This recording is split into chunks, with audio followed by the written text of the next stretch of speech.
Jumpa lagi dalam Midweek Worship pada sore hari ini. Mari kita akan bersemangat, bersuka cita, meninggikan dan menyembah Raja kita.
great. You do miracles so great. There is no one else like you.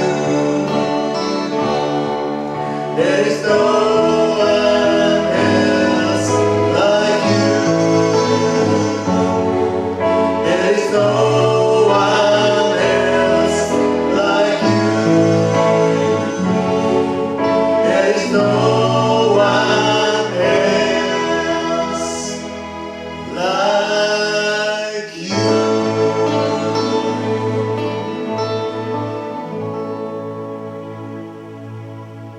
Tidak ada Allah yang seperti Engkau, Allah yang besar, Allah yang begitu mengasihi kami, yang memelihara kehidupan kami. Terima kasih kalau sampai pada saat ini Tuhan masih menyertai kehidupan kami. Biarlah Tuhan Yesus kami boleh menyadari bahwa saat-saat seperti inilah yang harusnya kami rindukan, dekat kepada Tuhan, mendengarkan firman-Mu yang merupakan kekuatan buat kami semua.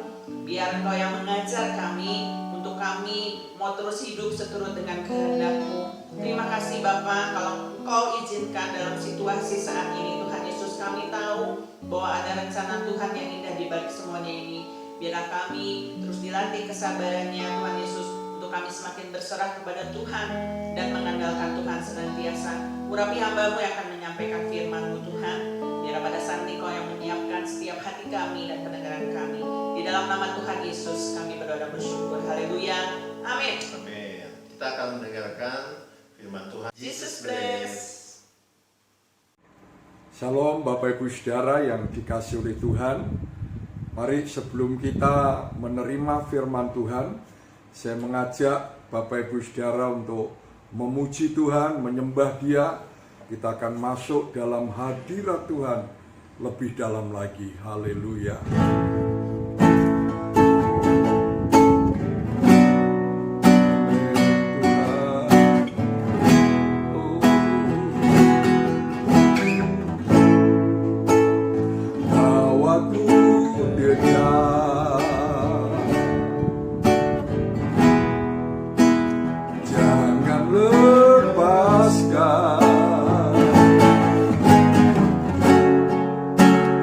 Serahkan seluruhnya kepadamu sahabatku, kau yang ku rindu, kau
sedang terhubung dengan kami.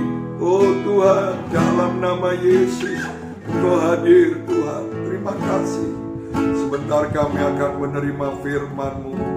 Urapi kami ya Tuhan. Dan kami rendahkan hati kami untuk menerima firman-Mu. Dalam nama Tuhan Yesus. Semua yang siap diberkati katakan amin. Haleluya. Shalom Bapak Ibu Saudara. Nah mari kita bersama-sama untuk menerima firman Tuhan. Nah saat ini firman Tuhan saya beri tema ya, pujian di tengah badai. Bapak Ibu Saudara, kita sampai hari ini masih menghadapi badai, bukan? Karena pandemi COVID yang berkepanjangan ini, maka badai masih terus ya datang dan belum berhenti. Nah, bagaimana kita meresponi badai ini supaya kita tidak hanyut dengan badai yang sedang terjadi? Maka kita harus memiliki kehidupan yang suka memuji dan menyembah Tuhan. Pujian dari hati kita itu harus menjadi gaya hidup kita. Penyembahan dari hidup kita itu harus menjadi gaya hidup kita. Dan saya percaya kalau di tengah badai kita tetap memuji dan menyembah Tuhan, maka kita akan mampu menghadapi semuanya ini. Dan percayalah bahwa saudara dan saya yang akan jadi pemenangnya. Ya, kita akan belajar dari satu tokoh yang ada di dalam Kisah Para Rasul, ya pasal 16 ayat yang ke-23. Saya mulai membacanya. Setelah mereka berkali-kali didera, mereka dilemparkan ke dalam penjara. Kepala penjara diperintahkan untuk menjaga mereka dengan sungguh-sungguh. Sesuai dengan perintah itu, kepala penjara memasukkan mereka ke ruang penjara yang paling tengah dan membelenggu kaki mereka dalam pasungan yang kuat. Tetapi kira-kira tengah malam, Paulus dan Silas berdoa dan menyanyikan puji-pujian kepada Allah, dan orang-orang hukuman lain mendengarkan mereka. Akan tetapi terjadilah gempa bumi yang hebat, sehingga sendi-sendi penjara itu goyah, dan seketika itu juga belenggu mereka. Seketika itu juga terbukalah semua pintu, dan terlepaslah belenggu mereka semua. Ketika kepala penjara itu terjaga dari tidurnya dan melihat pintu-pintu penjara terbuka, ia menghunus pedangnya hendak membunuh diri karena ia menyangka bahwa orang-orang hukuman itu telah melarikan diri. Tetapi Paulus berseru dengan suara nyaring, katanya, "Jangan celakakan dirimu, sebab kami semua masih ada di sini." Kepala penjara itu menyuruh membawa suluh, lalu berlari masuk, dan dengan gemetar tersungkurlah ia dengan Paulus dan Silas. Di depan Paulus dan Silas, ia mengantar mereka keluar sambil berkata, "Tuhan, Tuhan, apakah yang harus aku perbuat supaya aku selamat?" Jawab mereka, "Percayalah kepada Tuhan Yesus Kristus, dan engkau akan selamat, engkau dan seisi rumahmu." Nah, Bapak Ibu Saudara yang dikasihi oleh Tuhan, kita melihat bagaimana Paulus dan Silas menghidupi yang namanya pujian dan penyembahan itu, sehingga menjadi gaya hidup mereka. Dan pada saat Paulus dan Silas, yang mereka ditangkap karena memang memberitakan Injil, ada banyak orang yang tidak suka, ada banyak mereka yang menentang. Pada akhirnya mereka dilaporkan oleh penguasa-penguasa yang ada di daerah Filipi pada saat itu. Lalu singkat cerita, ya, Paulus dan Silas ditangkap, dan sebelum dimasukkan ke dalam penjara, mereka berdua didera berkali-kali. Bayangkan, inilah badai yang sedang dihadapi oleh Paulus dan Silas. Penderitaan yang begitu mengerikan. Dan ini secara manusia nggak mudah untuk menghadapi penderitaan ini. Nah, kita sedang menghadapi juga pandemi COVID ini saja nggak mudah. Dari semua aspek hidup kita kena dampaknya. Sehingga ada banyak mereka yang takut, yang gentar, yang cemas, bahkan juga mereka menjadi stres, gak kuat ngadepi situasi saat ini. Dan sekarang sudah mengarah kepada krisis ekonomi. Lalu terjadi krisis politik, krisis sosial. Dan ini dampaknya akan panjang. Tetapi kita akan belajar seperti Paulus dan Silas. Pada waktu mereka setelah didera dan itu dicambuk, dan saya percaya luka-lukanya pasti luka-luka yang dalam dan mengalirkan darah seperti waktu Tuhan Yesus didera. Lalu dirantai, dibelenggu dan dimasukkan ke dalam penjara yang paling dalam. Di penjara di kota Filipi itu. Secara manusia pasti berat ngadepi itu. Secara manusia juga Paulus dan Silas bisa komplain dengan Tuhan. Mungkin bisa juga mengemukakan alasan-alasan. Karena apa? Paulus dan Silas sudah menyerahkan dirinya menjadi hamba Tuhan, menjadi rasul, melayani Tuhan, memberitakan Injil, menyenangkan hati Tuhan. Kenapa? Kok harus menghadapi penderitaan yang amat berat ini? Bisa saja Paulus dan Silas mungkin meninggalkan Tuhan, meninggalkan pelayanan, meninggalkan tanggung jawab. Karena beratnya penderitaan. Tetapi Paulus dan Silas tidak melakukan itu. Kenapa? Karena mereka berdua memiliki gaya hidup memuji dan menyembah Tuhan. Kita melihat waktu tengah malam di penjara itu, mereka tidak mengerang, mereka tidak menangis karena sakitnya, luka-luka akibat didera itu. Mereka juga tidak mengeluh dan bersungut-sungut. Tidak menyalahkan Tuhan. Tidak menyalahkan orang lain. Tetapi tengah malam mereka berdua mengambil keputusan untuk memuji dan menyembah Tuhan. Haleluya. Dan itu suara pujian, penyembahan itu sampai terdengar di ruang-ruang penjara yang lain. Dan pasti narapidana yang lain juga mendengar. Kepala penjara juga mendengar. Dan apa yang terjadi?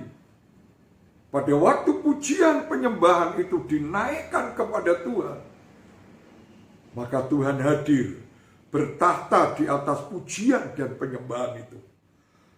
Lalu kalau Tuhan hadir, Tuhan pasti melakukan sesuatu.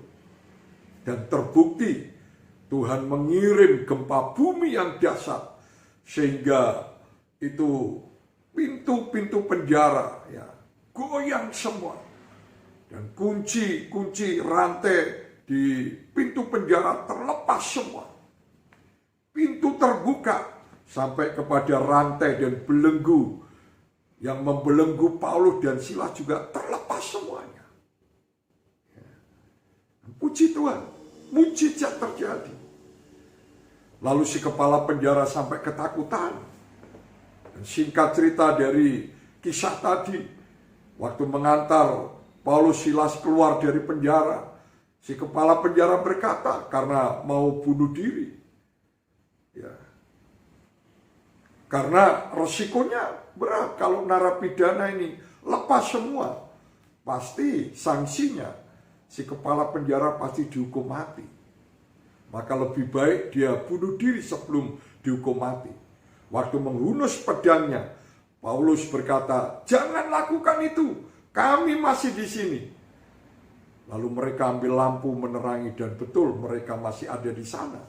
Lalu mereka diantar keluar dan kepala penjara berkata, "Kalau begitu apa yang harus aku perbuat?" Lalu Paulus berkata, "Percayalah kepadaku, kepada Tuhan Yesus Kristus, maka engkau dan seisi rumahmu diselamatkan." Nah, puji Tuhan, kita melihat dampak dari pujian penyembahan itu luar biasa. Nah, sekarang kita akan bahas sedikit, ya, mengapa Paulus dan Silas memiliki gaya hidup pujian dan penyembahan. Sekalipun di tengah badai pun, di tengah-tengah penderitaan, masih tetap memuji dan menyembah Tuhan. Nah, bagian yang pertama, ya, Paulus tahu siapa yang dia percayai. Itu yang pertama. Dia pernah berkata, "Kepada siapa aku percaya, maka aku tidak malu. Sekalipun aku menanggung penderitaan, karena aku tahu kepada siapa aku percaya.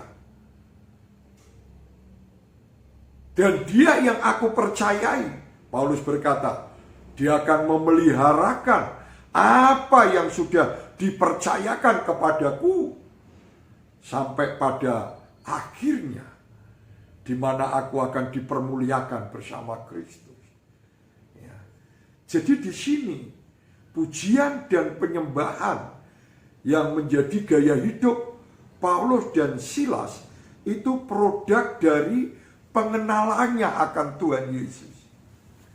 Jadi di sini intinya adalah pengenalan akan Tuhan.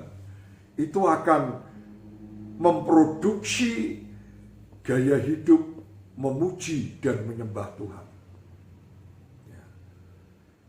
Kalau kita gagal mengenal Tuhan dengan sungguh-sungguh, dengan benar, kalau kita gagal mempercayai kepada siapa aku percaya, yaitu Tuhan Yesus Kristus, maka kita juga akan gagal untuk memiliki gaya hidup pujian dan penyembahan. Nah, oleh sebab itu, ya, saat ini mari Jemaat Kalvari Gereja Betel Injil Sepenuh Sukabumi, mari, ya, kenali Tuhanmu. Dengan apa? Dengan kita bersekutu dengan firman-Nya, dengan kebenarannya. Mengenal Dia melalui firman-Nya, melalui kebenarannya. Nanti kita akan lihat kebenaran itu akan merubah hidup kita, merubah pola pikir kita. Dan kita akan menjadi penyembah yang benar. Dan itu akan menjadi gaya hidup kita. Dan percayalah, sekalipun kita masih ada di dalam badai, kalau kita terus tetap memuji dan menyembah Tuhan, mujizat itu pasti terjadi. Semua akan berlalu. Dan saudara pemenangnya, saudara yang akan mengalami berkat-berkat terbaik di balik badai yang terjadi hari-hari ini. Mari kita berdoa. Haleluya. Tuhan Yesus, kami berdoa biarlah firman-Mu ini menjadi Tuhan rema dalam setiap kami yang mendengar, setiap kami yang ada di rumah-rumah yang saat ini sedang menerimanya. Dan kami sungguh-sungguh ingin menjadi seorang penyembah yang benar, yang memiliki gaya hidup memuji dan menyembah Tuhan. Menyembah yang benar, menyembah dalam roh dan kebenaran. Sekalipun di tengah badai yang kami hadapi hari-hari ini, kami tetap memuji dan menyembah-Mu. Dan kami percaya kalau ini kami lakukan setiap saat, sekalipun ini berat, karena kondisi dan keadaan, tapi kami percaya bahwa di balik semuanya ini, maka kami akan menerima berkat-berkat terbaik-Mu. Kami percaya mujizat terjadi seperti Paulus dan Silas waktu di penjara memuji menyembah Tuhan. Engkau hadir dan Engkau melakukan mujizat. Tuhan, Kau lihat mereka, anak-anak-Mu, apapun persoalan mereka, biar mereka tetap memuji dan menyembah Tuhan. Terima kasih untuk firman-Mu. Berkati kami semuanya di dalam nama Tuhan Yesus Kristus. Kami berdoa dan bersyukur. Amin. Shalom. Tuhan memberkati kita. Haleluya.